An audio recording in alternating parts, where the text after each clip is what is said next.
Придобивти од воскресението на Господ Исус Христос. Кога го примаме Исус Христос како наш Спасител и Господ, воскресението на Исус ни ги дава следниве придобивти. Победа над пеколот. Во Ефесјаните 2 глава од 4 до 6 стих е запишано следново: Тој не воскресна и не постави да седиме заедно во небесните места во Исус Христос нашиот Господ. И поради воскресението, ние кои сме спасени, веќе сме седнати во небесните места, таму каде што е Христос. Никогаш нема да загинеме, бидејќи тоа седење ни овозможува да го избегнеме пеколот, вечното огнено езеро. Затоа, во 2 Коринтјаните 5 глава 8 стих е запишано дека кога умираме, ние се наоѓаме во Божјата присутност. Ова е вечна сигурност. Ова е една од најголемите придобивки од самото воскресение на Господ Исус Христос.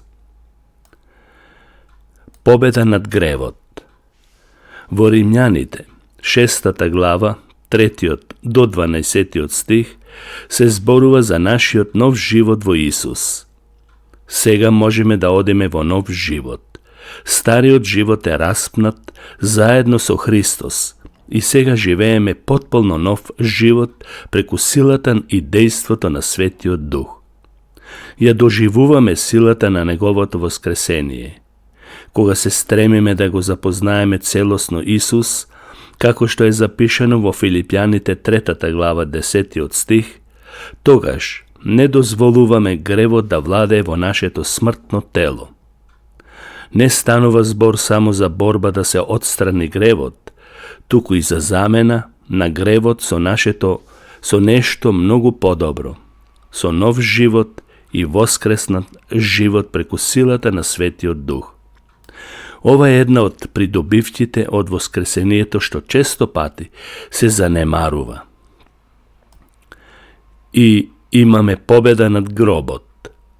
Во 1 Коринтјаните 15 глава 54 до 57 стих Павле пишува дека гробот не може да не порази. Тој е поразен. Ти си добил прославено тело. Во Филипјаните 3 глава 21 стих Павле пишува дека Бог ќе го промени нашето унижено или непрославено тело во Адам и ќе биде обликувано или преобразено според Христовото славно тело. Ова е нашата голема надеж од Христовото воскресение. И, ако си спасен, имаш победа над пеколот, победа над гревот и над гробот. Ако не си спасен, се уште си заглавен во смртта и во Адам и си на пат кон пеколот, кога ќе умреш. Имаш грев кој се уште владее во твоето смртно тело. Погрижи се за твоето спасение сега, додека го слушаш и читаш тоа и сите придобивки ги имаш преку вера во воскреснатиот Исус. Нему слава во сите векови. Амин.